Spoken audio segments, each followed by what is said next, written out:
This is a great cover, but neither it nor the title match the book. Logan does no babysitting at all in this book. That's a pretty big blunder. How do you mess that up? Argofont Book Review, Argofont Book Review. This book was written by Peter Larangis. We start with Logan gushing over the fact that Marianne is the best girlfriend ever. Marianne is really into teenage singing sensation Nicki Cash these days. His new album is coming out soon, and since Logan is such a nice guy, he offers to buy Marianne a copy. Aren't they a cute couple? I hope they never break up for absolutely no reason. The school lost a track meet recently because Logan tripped over his feet. His track buddies give him grief about it, including Clarence King, the football jerk. Wait a minute. Football jerk is not on the track team. That was the big finale to Logan's last book. He beat football jerk in the tryouts. Continuity! Logan sees a gang called the Badd Boyz. That's spelled with 2 D's and a Z, because bad boys don't care about spelling. T-Jam, who appears to be the leader of the gang, comes up to Logan and asks for help in English class. Logan lets T-Jam borrow his notebook, and T-Jam thanks him. "You're a cool dude, Bruno, and this is totally not a setup."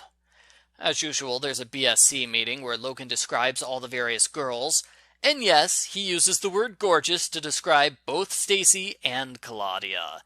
He claims he's just being descriptive, but I'm pretty sure he wants Marianne to dress in wild outfits like them. Football Jerk is mean to Logan until T-Jam steps in. Football Jerk becomes scared and immediately backs off. Logan decides, hey, maybe the Badd Boyz aren't so bad after all. He meets the rest of the gang: Skin, Icebox, Butcher Boy, Jackhammer, G-Man, and Arglethump. Just kidding about the last one. As Logan notes, their nicknames are more ridiculous than intimidating. Including Logan, there are 7 Badd Boyz. Please tell me there's a fanfic where the 7 Badd Boyz date the 7 BSC members. They sneak outside the school to wear leather jackets and smoke cigarettes. Logan doesn't smoke, but he feels great just hanging out with them. I don't know why they're standing around doing nothing, but whatever. Logan insists that this is really great. It feels so awesome. T-Jam's older brother stops by with pizza. Logan's pretty sure they shouldn't ditch school to get food, but it's free pizza, so he keeps his mouth shut. In the mirrored storyline, a bully named EJ is harassing all the girls in the grade school. The babysitters decide to keep the bully situation a secret, instead of telling an adult, or, doing something about it. These girls are terrible role models. The Arnold twins come up with ideas for stopping the bully. Their ideas are jokes like making disgusting lunches, dressing as ghosts, setting bear traps, bringing bombs to school. Whoa! That crossed the line from fun to dangerous pretty quick. The next time Football Jerk comes around, Logan scares him off by acting tough. Logan decides, yeah, the Badd Boyz are okay. They're not scared of anything, they're fiercely loyal, and they don't care what other people think. Whatever, Logan, I'm sure you're only hanging out with them to get free pizza. Logan and the gang go to the mall, where they suggest breaking into the movies. Logan hopes that's a joke. Logan puts in his order for the Nicki Cash CD, and they learn the shipment is coming in at 10 a.m. on Saturday. Some of the guys are shifty about merchandise they picked up. Logan suspects they shoplifted, and his suspicions are confirmed when T-Jam opens a car door and steals sunglasses in the parking lot. Dude, T-Jam, what are you doing? That's stealing! Later, the Badd Boyz ask Logan to let them into the school after hours. Apparently, the custodian normally gives Logan free access to the school at all hours of the day. Go figure. Logan sees Skin breaking into someone's locker. T-Jam warns Logan that if he tells the teachers, they'll think he's just as guilty as they are. No, Logan, these boys are bad news. You need to quit the gang before it's too late. Charlotte and Becca are scared of EJ the bully. They EJ-proof the house and make silly disguises. We also get a chapter where the Pikes think of ways to stop the bully. Again, I'm pretty sure the kids and Logan should tell an adult, but of course they don't do that because otherwise the book would be too short. The gang shows up at Logan's house on Saturday. Logan asks his parents if he can go to the mall, even though he was already planning to go to the mall to get the CD. Whatever. At the CD store, the Badd Boyz purposely cause a distraction and steal a box of CDs. Logan is so shocked, he quits the gang.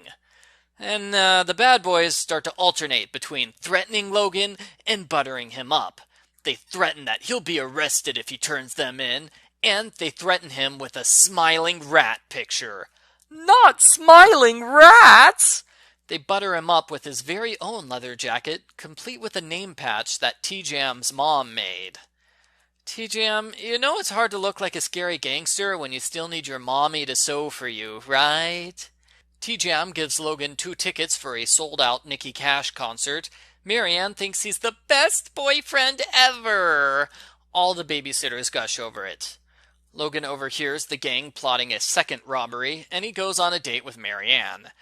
Logan got his wish about that sexy outfit because Marianne is wearing an incredibly sexy romper with sequins all over it. Whoa! If Marianne's dad learns about that, he's gonna ground her forever.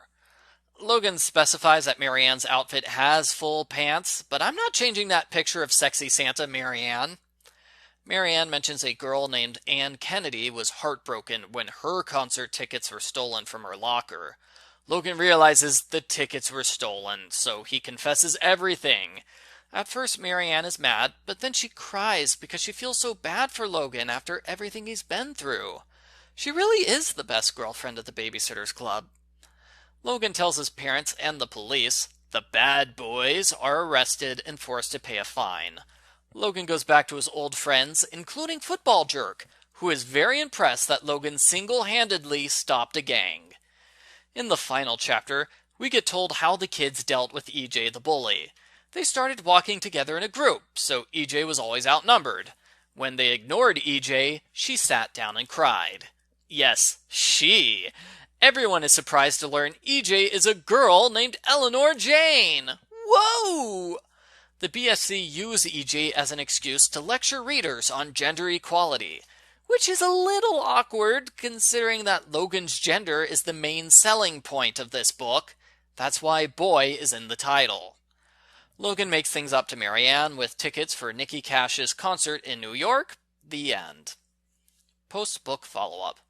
The Badd Boyz rob several people in this book, including Stacy. She can't believe somebody took her wallet. What is this, New York City?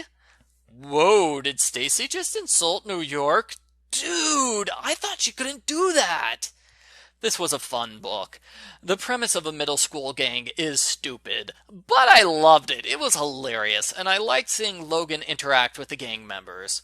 While that was mostly good, the subplot about EJ was a total waste.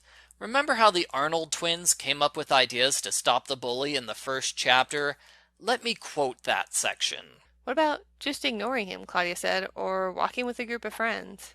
The kids deliberately choose not to specify EJ's gender for the sake of the end of book reveal, and they deliberately choose not to walk together in a group until the end of the book. I find it frustrating that the solution to the bully problem was literally the first suggestion Claudia gave them. It's also frustrating that the BSC has no idea girls can be mean when they deal with mean girls all the time.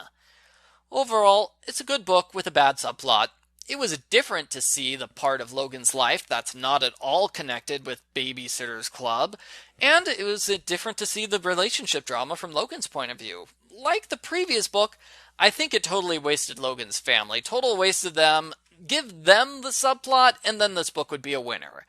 As it is, I like this book better than Logan's previous book, so I'm rating it 1 point higher. I give Babysitter's Club Reader's Request, Logan Bruno, Boy Babysitter, a 9 out of 10. Yes, I know that is an overly generous score, but what can I say? I really loved this book. I really loved Logan's last book. Yeah, I'm a guy, and I loved the 2 books that were narrated by a guy. Go figure.